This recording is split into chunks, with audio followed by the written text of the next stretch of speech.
গত ২ সপ্তাহের তুলনায় এই সপ্তাহে গ্রেপ্তার ৫,০০০-এরও বেশি কম।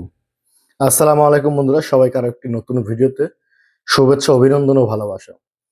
গত ২ সপ্তাহে অর্থাৎ এই সপ্তাহের আগের ২ সপ্তাহে মোটামুটি সৌদি আরবে বৈধ অবৈধ প্রায় ২২,০০০ প্লাস প্রবাসী গ্রেপ্তার হয়েছিল। সেক্ষেত্রে এই সপ্তাহে সৌদি আরবে গ্রেপ্তার হয়েছেন গত এক সপ্তাহে ১৭,৩৮৯ জন। ১৭,৩৮৯ জন গ্রেপ্তার হয়েছেন গত এক সপ্তাহে, অর্থাৎ পূর্বের ২ সপ্তাহের তুলনায় এই সপ্তাহে ৫,০০০-এর মতো কম। এখন আসি, ইকামা আইন অমান্য করার অপরাধে ১০,৩৯৭ জন।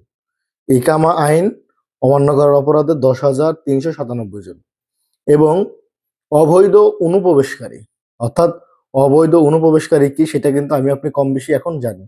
অবৈধ অনুপ্রবেশকারী হচ্ছে যারা অন্য দেশ থেকে বর্ডার ক্রস করে দেশে প্রবেশ করেছে তাদেরকে অবৈধ অনুপ্রবেশকারী বলা হয়। তারা গ্রেপ্তার হয়েছেন ৪,১২৮ জন, ৪,১২৮ জন এবং আরো যে ২৮৬৪ জন গ্রেপ্তার হয়েছেন, যেটিকে আমি মোস্ট ইম্পর্টেন্ট বলবো। আর কেনই বা বলবো সেটির একটি কারণ রয়েছে। মোস্ট ইম্পর্টেন্ট বলার কারণ রয়েছে এই কারণেই, আরো যে ২,৮৬৪ জন গ্রেপ্তার হয়েছেন তারা হচ্ছে সৌদি আরবের শ্রম আইন অমান্য করার অপরাধে। আর শ্রম আইন অমান্যটা কি, সেটা হচ্ছে আপনি এক কফিলের লোক, আপনি অন্য কফিলের কাজ করছেন, আপনি কাফালা ছাড়া কিংবা আপনি যেই কন্ট্রাক্টের মাধ্যমে কাজ করা যায় সেটা না করে আপনি বেআইনিভাবে কাজ করছেন, সেইটা লঙ্ঘনের কারণেই এক কথা বলতে তথাকথিত ফ্রি ভিসা।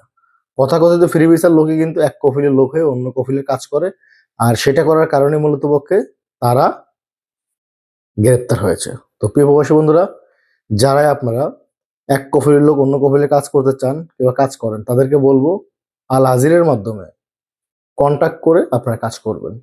সেটিও কিন্তু গভর্নমেন্টের নিয়ম অনুযায়ী সরকারি ফি রয়েছে, সেটি দিয়েই আপনি কাজ করতে পারেন।